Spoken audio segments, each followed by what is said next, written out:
আমাদের খাটতে হবে, কিন্তু আপনি নিজে একা ফেসে আছেন, কিন্তু আপনার যে গাড়ির যে সাথী আছে, সাথী মানে মেকানিক, গাড়ি ধোলাই করে, পার্টসওয়ালা, তেলওয়ালা, যে ট্যাক্স কাটে, যে ইন্স্যুরেন্স কাটে, তারা কিন্তু ফেসে যায়নি। যে এগ্রিগেটর কোম্পানি আছে, যে ক্যাব কোম্পানিগুলি, তারা কিন্তু ফেসে যায়নি। শুধুমাত্র আপনারা ফেসে আছেন। আর আপনার দোষ, আপনার এটা হলো যে আপনার নিজের মাথার মধ্যে ঢুকিয়ে নিয়েছেন যে কি করব, চালাতে হচ্ছে, ফেসে গেছি। আরে ভাই, যখন দুটো কোম্পানি ছিল, আমি 5 বছর আগে বলেছিলাম যে আপনারা কি করবেন, এই ওলা উবার যে শোষণ করছে, আপনারা একটা অ্যাপ চালান, ওলা চালান বা উবার চালান, একটা অ্যাপকে যদি আপনি বন্ধ রেখে দিন, আপনাদের হরতাল করতে হবে না, আপনাদের অফলাইন করতে হবে না, কিচ্ছু করতে হবে না। কোম্পানি নিজে নিজে ঠিক হয়ে যাবে। যদি একটা কোম্পানিকে আপনি বন্ধ রাখবেন, নিজে একটা কোম্পানি বন্ধ হয়ে যাবে। কিন্তু আপনারা মাথার মধ্যে ঢুকিয়ে আপনাদের অবস্থাটা করেছে কি, একদিন যদি আপনি কাজ না করেন, আপনার চাল ডালের পয়সা থাকবে না, আপনার কোনো মেডিকেলের পয়সা থাকবে না, আপনার ফেসে গেছে, সব কথা ফেসে গেছে। এই ফেসে যাওয়াটা মাথার মধ্যে থেকে বের করুন, তাহলে আপনারা লড়াই করতে পারবে, না হলে পারবেন না। দেখুন না, ট্যাক্সি ওয়ালা কি ফেসে আছে? ও মিটারটাকে কি সস্তায় নিয়ে যায়? কোনোদিন নিয়ে যাবে না, মিটার থেকে বেশি নেবে। ওরা অ্যাভারেজ করে না যে কত কিলোমিটার রাস্তা আছে, আমাকে কত নেওয়া উচিত। ওরা কিন্তু দেখবেন, আপনি একটা কাস্টমার যদি কোনো কথা বলে না, তো দেখবেন পিছনে হাত দেয়। ওরা খেয়াল করবেন, ট্যাক্সি ড্রাইভাররা পিছনে হাত, মানে পিছনে সুইচ চাপ, কত তেল লাগবে, কত মানে সব খরচা হবে। ওরা কম্পিউটার যাওয়া হিসাব করে না, জব করে বলে দেবে দাদা এত টাকা লাগবে। কাস্টমার বলবে না আমি এত দেবো না, চলে যাও, নেবো না, চলে যাও। ওরা যায় না। আর আমরা গিয়ে বাড়িতে গিয়ে দাদা গাড়ি চলে এসছে, এমনকি অ্যাভেলেবল SMS-টা দিচ্ছেন আপনারা, ওখান থেকে কোনো রিপ্লাই আসছে না। ও জানে গাধা মানুষ দাঁড়িয়ে আছে, ছোট গলিতে দাঁড়িয়ে আছে, ওরা এরকম চিন্তা ভাবনা করে নিচ্ছে। ওরা জানে যদি ক্যান্সেল করে আমরা মিথ্যে কমপ্লেন করে দেবো, ওর আইডি বন্ধ হবে। ওরা জানে, ওরা সব কাস্টমারও সব জানে, প্যাসেঞ্জাররাও সব জানে যে আমাদের উপরে কি অত্যাচার হচ্ছে। আমরাই তো ওনাদেরকে শোনাচ্ছি, আমার এত লাভ হচ্ছে, এত হচ্ছে। গল্প করেছিলাম না আগে, আমার 1 লাখ টাকা ইনকাম হচ্ছে, আপনার কত আছে বলে 40,000 টাকা। প্যাসেঞ্জারও কি করলো, গাড়ি নিয়ে বের করার আরম্ভ করে দিল, তাই তো? এটাই হয়েছিল তো, আজকে গাড়ি এর জন্যই তো বেড়েছে। ভাই বলছে সবাই ওলা আবার নাকি বড় ব্র্যান্ড, বড় কোম্পানি। ভাই বড় কোম্পানি আছে কেন এখন দিচ্ছ না কেন? আমরা তো বলছি না পকেট থেকে হারামের টাকা দাও, আমরা বলছি এমন ভাড়া করো যে সাধারণ প্যাসেঞ্জার আছে তারও কোনো অসুবিধা না হয়, আমাদের ড্রাইভার ভাইদের কোনো অসুবিধা না হয়। এমনকি ঘরের ভিতর থেকে প্যাসেঞ্জার গাড়ি বুকিং করছে, একটা কোম্পানির উপরে ভরসা নেই যে এই গাড়িটা চলে আসবে। আগে ছিল ওলা, ছিল উবার, ছিল প্যাসেঞ্জারদের উপরে, প্যাসেঞ্জাররা ভরসা করতো যে না কোনো গাড়ি ওলা বা উবারের গাড়ি আসতো। আগে কিন্তু দুটো কোম্পানি বুকিং করতো, এখন কিন্তু কোম্পানি প্যাসেঞ্জাররা 5টা অ্যাপে বুক করছে। যে অ্যাপে আপনাদের যে গাড়ি ড্রাইভার আগে চলে আসছে, ওই গাড়িতে চলে যাচ্ছে, আর আপনি হাঁ করে গাড়ি ঠেলার একটা সিগন্যালও ফেল করে দিলেন 5 টাকা। এখন সিগন্যাল জানেন কত হচ্ছে? 500 টাকা থেকে 5,000 টাকা। আর যত অস্তার ড্রাইভার হোক না কেন, যত চাঙ্গা ড্রাইভার হোক না কেন, যত মহারথী ড্রাইভার হোক না কেন, সারাদিনের মধ্যে 3-4টে সিগন্যাল ক্রস হবে। কেন? সিগন্যালে ওই চিটিং বাজির বিজনেস হচ্ছে, ব্যবসা হচ্ছে। আপনার মাথার উপরে লাল করে আপনি সিগন্যাল ক্রস, আপনার কিছু করার থাকবে না। কেন? চোররা বসে আছে এই জায়গাটা, চোর বসে আছে। ওই চোরগুলিকে আমাদেরকে ঠিক করতে হবে। আপনারা জানেন 2011 সালে সিগন্যালে যে ফেল বা নো পার্কিং ফেল, আমরা বলছি না সব সিগন্যাল ফেল করবে আর ফ্রিতে ছেড়ে দেবে। যে ন্যায্য থাকবে ওটা করো, কিন্তু চিটিং বাজি করো না, চিটিং বাজি করো না। আমরা বলেছি, যিনি ট্রাফিক কমিশনার আছে, আমি নিজে বলেছি যে লাল সিগন্যালে টাইমিংটা চালু হয়, কিন্তু গ্রিন সিগন্যালের টাইমিংটা চালু হয় না। আমি বলেছি যদি গ্রিন সিগন্যালে টাইমিংটা চালু করলে কি আছে, ড্রাইভাররা একটু লক্ষ্য করবে টাইমিংটা, জানে যে ড্রাইভার যে 2 সেকেন্ডের মধ্যে যদি লাল হয়ে যাবে দাঁড়িয়ে যাবে সেফ। এমনিতে জানেন আপনারা সেফ ড্রাইভিং সেফ লাইফের মতলব জানেন কেউ? সরকার নিজে জানে না। সেফ ড্রাইভিং সেফ লাইফের মতলব হলো লুটো খাও, লুটো, পুরো লুটো, ড্রাইভারদের বোকা বানাও, বুদ্ধ বানাও, বুদ্ধ বানাও, বুড়বাক বানাও, বুড়বাক ভেবেছে বুড়বাক। আমাদের জানবার ভেবে গেছে জানবার, কিন্তু জানে না ড্রাইভাররা যদি নিজে চায় না যে আমি কিছু করতে পারবো, অবশ্যই করতে পারবে, অবশ্যই করতে পারবে। কিন্তু ড্রাইভাররা এমনকি ড্রাইভারদেরকে মজবুর করা হচ্ছে, যে ড্রাইভারকে ভাবানো হচ্ছে যে তোমরা যদি একদিন রোজগার না করলে তোমাদের অবস্থাটা এটা হবে। এই আজকে যে চালক গুনি গাড়ি চালাচ্ছে, সিয়ানা গুনি গলি গালাতে এই যে রেট বেশি দেখে ভাড়া কাটছে, ও কি কালকে কাঁদবে না? কালকে ও মনে মনে ভাববে না যে কি হবে, আমাদের কি অবস্থা করে রেখেছে ওলা আবার, ভাড়া নেই, কম ভাড়া, চোখ অন্ধর মতন হয়ে যাবে, চোখে দেখতে পারবে না, হবে না কাল থেকে। তো আজকে যে আপনারা রাস্তায় বসে আছেন কিসের জন্য? ভাড়া বাড়াবার জন্য।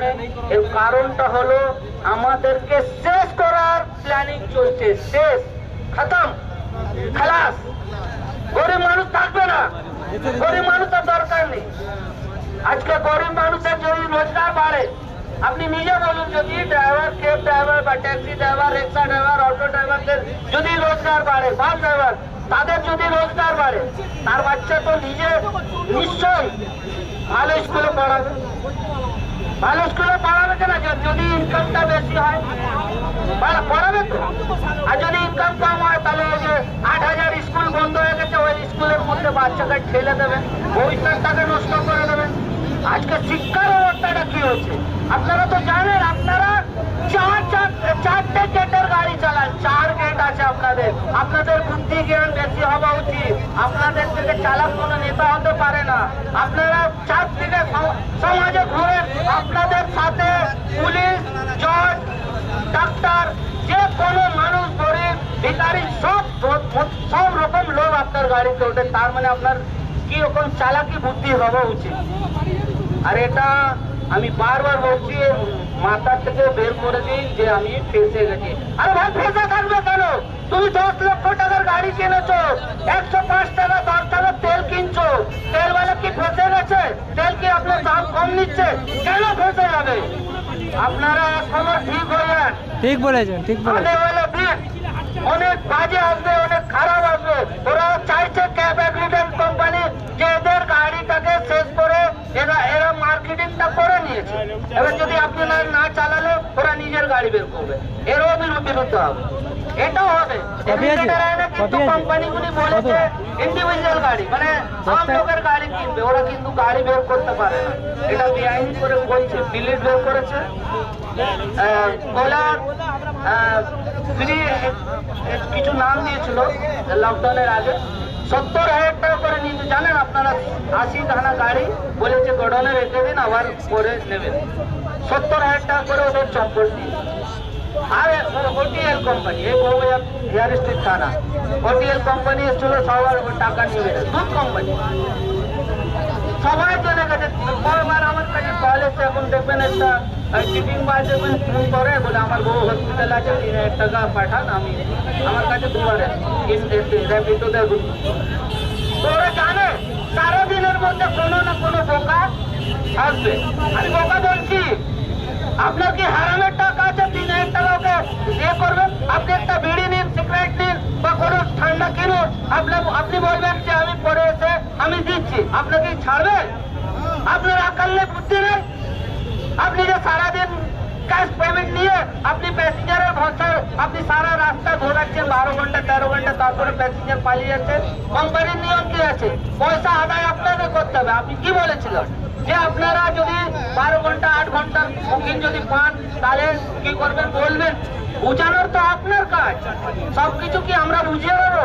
আপনারা বুঝাবেন যে আমরা সারাদিন যদি আপনার সঙ্গে থাকি তো আমার তেলের পয়সা নেই, আপনি একটু প্লিজ তেল ভরে দিন। ফোনে বলবেন, যে প্যাসেঞ্জার ভালো থাকবে সে বলবে ঠিক আছে দাদা আমি দিয়ে দেবো, পরে কেটে নেবো, দেখুন চলে আসবে। যে প্যাসেঞ্জার হারামি সিয়ানা বদমাস শয়তান থাকবে সে কিন্তু আপনাকে আপনার গাড়ি ক্যান্সেল করে দেবে, ক্যান্সেল করা হবে। এর থেকে বুঝবেন তো আপনারা, আপনি কেন বাধা হতে যাবেন কোম্পানির ভরসায়? আপনাদের সমস্যাটা আর একটা বলে দিচ্ছি, সমস্যাটা কোথায় হচ্ছে। অ্যাকচুয়ালি এগ্রিগেটর আইনে একটা কোম্পানিগুলি বলেছে যেই শহরে কালো হলুদ ট্যাক্সি চলে সেই শহরে আমরা সার্ভিস দেবো, এমনকি যেখানে কাস্টমার ডিমান্ড বেশি থাকবে সেই জায়গায় আমরা ট্যাক্সি ফেয়ার থেকে 50% অব্দি এক্সট্রা চার্জ করব। যেখানে কাস্টমার ডিমান্ড কম আছে, গাড়ির সংখ্যা বেশি আছে, সেই জায়গায় আমরা 50% লো ডিমান্ড দেবো। লো ডিমান্ড মানে আপনার যে এখন পাচ্ছেন কয়টা কোম্পানি যে কম্পিটিশন করছে, এখন ট্যাক্সি থেকে 50% লো ডিমান্ড। তো আপনারা যে বিচার করুন, 2018 সালে ট্যাক্সির ফেয়ার আছে আপনার এসি ট্যাক্সির 18 টাকা 75 পয়সা, এখন কত আছে 2025 সালে। তো ভাই তুমি এগ্রিগেটর আইন মানো না কি মানো আমার তো দেখা দরকার নেই। আমি নিজে তেল কিনছি, গাড়ি কিনছি, টায়ার কিনছি, আজকে টায়ারের দাম কত, মোবিলের দাম কত, তো এইসব আপনাদেরকে বুঝতে হবে। এই সস্তা ভাড়া খাটলে ওই একদিনের ছুটি করলে দ্বিতীয় দিন আবার চাল ডালের পয়সা থাকবে না। তো 2018 সালের 18 টাকা 75, আজকে 2025। এমনকি 2008-9 সালে মেঘা ক্যাব, কলকাতা ক্যাব বেরিয়েছিল রাস্তাতে মিটার সিল করা এসি গাড়ি, তখন ছিল 22 টাকা থেকে 23 টাকা কিলোমিটার। রাত্রিবেলা নাইট সার্ভিস চার্জও ছিল তার। ওরা কিন্তু ওই আলু পোস্টার লোক, বড় বাজারের লোক, ওই উঠে 4 জন উঠে যাবে, ওখানে তোলো ওখানে নামাও, ওদের কিন্তু দিত না। তখন ওরা কল সেন্টার ছিল, তারা কিন্তু ওখানকার ক্যাব কোম্পানি থেকে বলা হচ্ছে যে গাড়ি নট অ্যাভেলেবেল, গাড়ি নেই, এখন দিতে পারবো না। ওরা এরকম করে ওদেরকে ছেড়ে দিই। আর আমরা কি করছি, যে জায়গায় রিক্সা যাবে না, যে জায়গায় ঠেলা যাচ্ছে না সেই জায়গায় ঢুকিয়ে, এমনকি কোনো মহিলা যখন দাঁড়িয়ে থাকে, একটা অনেক রকম তো লোক আমাদের অনেক রকম আছে রাস্তাতে, যেরকম মহিলা দাঁড়িয়ে থাকলে তাকিয়ে তাকিয়ে যায় সেরকম আমাদের ক্যাব ড্রাইভারকে তাকাবে, মানে এত বড় গলিতে দাঁড়িয়ে উনি ভুল করেছে। আরে ভাই ও তো দাঁড়িয়ে আছে, প্যাসেঞ্জারের ওয়েট করছে, প্যাসেঞ্জারের ইন্তজার করছে, বিরিয়ানি খেতে দাঁড়ায়নি কিন্তু তার ড্রাইভার। ঠিক ঠিক ঠিক, এখানে রাখার জায়গা, দাঁড়াবার জায়গা একদম ঠিক। এখন হয়ে গেছে নিজের যে ভুলটাকে করে ঘাড়ে ফেলার উদ্দেশ্য হয়ে গেছে। এমন হয় যে দুটো গাড়ির রাস্তা আছে, আপনি দাঁড়িয়ে আছেন, তাকে যদি আপনি হেল্প করছেন, ওনাকে উনি কিন্তু আপনার ধার দিয়ে যাচ্ছিল, কিন্তু আপনি ওনাকে হেল্প করে আপনার ভালো ধরনের মানুষ আপনি যদি ওনাকে বলেন হ্যাঁ দাদা হ্যাঁ যান যান ঠিক বেরিয়ে যাবে, এবার ওনার মনে পড়ে গেল যে এখানে রাখার জায়গা, এখানে দাঁড়ানোর জায়গা, অথচ আপনি ভালো করলেন, বুঝলেন? জমানা উল্টো হয়ে গেছে। যত যে পাগলামি করবে তার সুনাম নাম বেশি হয়ে যাবে, বুঝলেন? আর কিছু না। তো বলছি আপনাদের লড়াই, আপনাদেরকে নামতে হবে লড়াই। আর এই যে কয়েকটা কোম্পানি, আমি জেনারেল সেক্রেটারি মোহাম্মদ মনু কথা দিচ্ছি, এই যে আমি ওদের চালাকি ভালো মতন জানি, ওদের চালাকি, ক্যাব কোম্পানিদের চালাকি আমি ভালো মতন জানি। আমাদেরকে এখন বাধ্য হয়ে খবর দিচ্ছে যে আমরা রেট বাড়াচ্ছি। তোমরা কততে কত রেট বাড়াচ্ছ, ওটাকে পুরো পেপার টিভিতে দিতে হবে।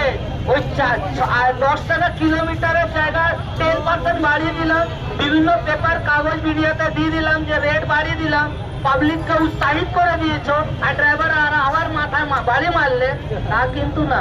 30 টাকা কিলোমিটার এসিতে দিতে হবে, আর আমরা নন এসিতে চেয়েছি 25 টাকা কিলোমিটার। আমাদের নিয়ম আছে নন এসি চালানোর, আপনারা বলুন আমাদের নন এসি চালানোর নিয়ম আছে? নেই নেই। আমরা কেন চালাবো নন এসি? আমরা tax AC, insurance AC, luxury tax দিচ্ছি। আপনারা লাক্সারি দিন, আমি একটু জানি না বলে আপনাদের বলছি। ট্যাক্সি হলুদ ট্যাক্সি 430 টাকা ট্যাক্স আছে। এসি ট্যাক্সি 13 টাকা 1305 টাকা আছে। আমাদের 2240 টাকা, তাই তো? 3 মাসে এটা বাসের জানেন কত আছে? 3 মাসে অটো রিক্সার 800 টাকা বছরের ট্যাক্স আছে। আমি জানি না, আমি প্রত্যেকটা প্যাসেঞ্জারের সঙ্গে কথা বলি, আর যখন কথা বলি না প্যাসেঞ্জাররা নিজে অবাক হয়ে যায়। আমি বললাম জানেন আমি যে গাড়িটা কিনেছি অল্ট্রো গাড়ি 2018 সালে, এই গাড়ি জানেন চকচকে গাড়ি কত নিয়েছে? বলে আমি বললাম 1,60,000 টাকা। আর অটো রিক্সার আপনারা দাম জানেন কত আছে? বলে কত হবে দাদা? আমরা 12 লাখ টাকা। হ্যাঁ হ্যাঁ কোন রুটে 14 লাখ টাকা, ঠিক, ঠিক, কোন রুটে 8 লাখ টাকা। 9 লাখ টাকা। 9 বলে লাখ এত কেন হবে? আমার দাদা এত কেন হবে? ওদের ইনকাম আছে, আমাদের ইনকাম নেই। ওদের পারমিট আছে একটা, মানে চাঁদনি চক থেকে 4 নম্বর থেকে সবচে ওদের এরকম পারমিট আছে। আর আমাদের পারমিট পুরো বেঙ্গলে ঘুরে বেড়াও, তেল শেষ হবে না, পুরোটা পারমিট, কিন্তু আমাদের এত রেট কম। এবার বুঝুন আপনারা, কোথায় 12 লাখ টাকা, কোথায় 1,60,000 টাকা। তার মানে আমরা কোন জায়গায় এসেছি? আমাদেরকে ধাক্কা মেরে রাজ্য সরকার 20 বছর পিছনে ঠেলে দিয়েছে।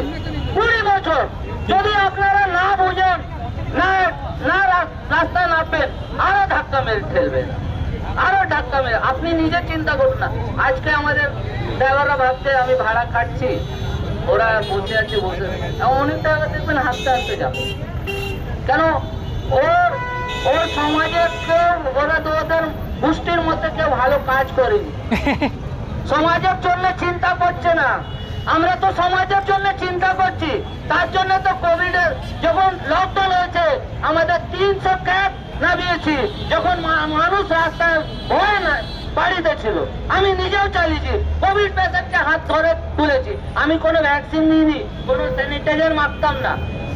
ভয়ের বাতাবরণ তৈরি করা হয়েছে, ভয়ের বাতাবরণ। সেদিনই তো লুট হয়েছে। দেখবেন ট্রাম লাইনের তার, দেখবেন তামার তার আছে, চুরি করে বিক্রি করে। ইংরেজ আমলের তার ছিল কয়েক 1000 কোটি টাকা, এটা কম ভাববেন না, প্রচুর দাম। অরিজিনাল তামা ছিল, সব বিক্রি করবে। ট্রাম জায়গা আছে, ওটা বিক্রি করবে। অ্যাকচুয়ালি যে দিদির মোদির যে কেন্দ্র আর রাজ্যের যে পলিসিটা আছে সেম। আমাদের বলছে লাল ঝান্ডা তো এত লোক দেখি, লাল ঝান্ডা আসে না কেন? তাহলে লাল ঝান্ডা আসবে কেন? ওই মঞ্চে উঠে কথা বলতে হবে, চুরি চুরির কথা বলতে হবে, চোরদেরকে চুরিতে করে দিতে হবে, হিন্দু মুসলিম করতে হবে, তাহলে তো আসবে। আপনারা জানেন না যে 2000 পরে কি ছিল, এখন কি আছে? আপনারা জানেন না আগে গরিব মানুষের কথা বলতো। আমি এখনো বলছি, যদি আমাদের সরকার যখন আসবে 100 টাকার যে কেস 500 টাকা আছে, 500 টাকার কেস আমরা 100 টাকা আনবো। এটা কথা দিলাম। ওই চোরটার সরকার যদি চলে যায়, গরিব মানুষের জন্য শুধু ভাবা হবে। আপনারা নিজে বুদ্ধি খাটান। আজকে মমতা ব্যানার্জি আলুর যখন দাম বাড়ে কোথায় যায়? कृषकों काचे जाए ना, किसान के पास नहीं जाती है, वो जाती है साउथ सिटी मॉल में, लेक मॉल में। बाबा आलू दाम क्या बढ़ लो? अरे भाई किसान के पास जाइए, मजदूर के पास जाइए, जहाँ से आलू का जलम हो रहा है उस जगह जाइए। जो आप गोडाउन में बेच रहे हैं कितना दाम पे बेच रहे हैं, गोडाउन के पास जाइए। जो आप कितना सियाला मार्केट में भेजा रहे हैं, दूध का दूध पानी का पानी हो जाएगा। मगर ब्रेन वॉश দিদি চলে গেছে, ওই মিডিয়ারে দেখবেন পিছন পিছন চলে যায়। দিদির আবার অভ্যেস আছে, দিদি যখন হাঁটবে না ওই পিছনে সব থাকবে। আপনি টিপু সুলতান মসজিদ আছে জানেন? আমি सीना टान के बोल रहे हैं। ये टीपू सुल्तान मस्जिद का जब इमाम साहब था, ये राइटर बिल्डिंग में मालूम है उनका पीछे का है धकेल दिया गया टीएमसी से। लिफ्ट में ममता बनर्जी से पहले लिफ्ट में पहुंच गए थे इमाम साहब। इमाम साहब का काम क्या है? ईमान को फैलाना, पार्टी पॉलिटिक्स नहीं करना। पार्टी पॉलिटिक्स इमाम साहब का नहीं होता है। इमाम साहब ईमान को फैलाएगा, इतना तक के हम लोग जानते हैं। कोई भी पार्टी नहीं करता। मौलाना पंडित का पार्टी करने का नियम नहीं है। अगर मौलाना पंडित अगर पार्टी पॉलिटिक्स करेगा तो नमाज कौन पढ़ाएगा, पूजा पाठ कौन करवाएगा? अरे भाई पूजा पाठ तो मन से चाहने का चीज है, मन से चाहने का चीज है, देखावा का चीज नहीं होता। देखाবার জিনিস হয় কোনো ধর্ম কোনো দেখাবার জিনিস না, না। ধর্মতে ভালোবাসা ভালো জিনিসটা লেখা আছে, কিন্তু তারা কিন্তু আজকে আপনাদেরকে অন্যদিকে নিয়ে যাচ্ছে। তারা কিন্তু এটা বলে একদম একদম ধর্ম থেকে দূরে থাক, মানে মন থেকে চাইবেন। ওই কেউ কিছু বললে ওটা বিশ্বাস করবেন না। অনেক জমানা খারাপ হচ্ছে, অনেক খারাপ হচ্ছে। তো এই যে লড়াই, এই লড়াই কিন্তু আজকে থামছে না। এটা ভাববেন না যে ওখান থেকে 5টা কোম্পানি বলে দিল যে ফেয়ার আমরা ঠিক করে দিই। ভাই আবার বলে দিচ্ছি, আবার ডবল করে বলে দিলাম যে কত আপনার ফেয়ার কত করছেন, কতটা বাড়াচ্ছেন। ওই আগের মতন শুনেছিলেন তো যে 10% বেড়ে গেছে, 10% সব মিলিয়ে ঘুরে আসছে, 10% বেড়ে গেছে। ভাই 10% এটা তো ড্রাইভার ভাইদেরকে বদনাম করা হয়েছিল তখন।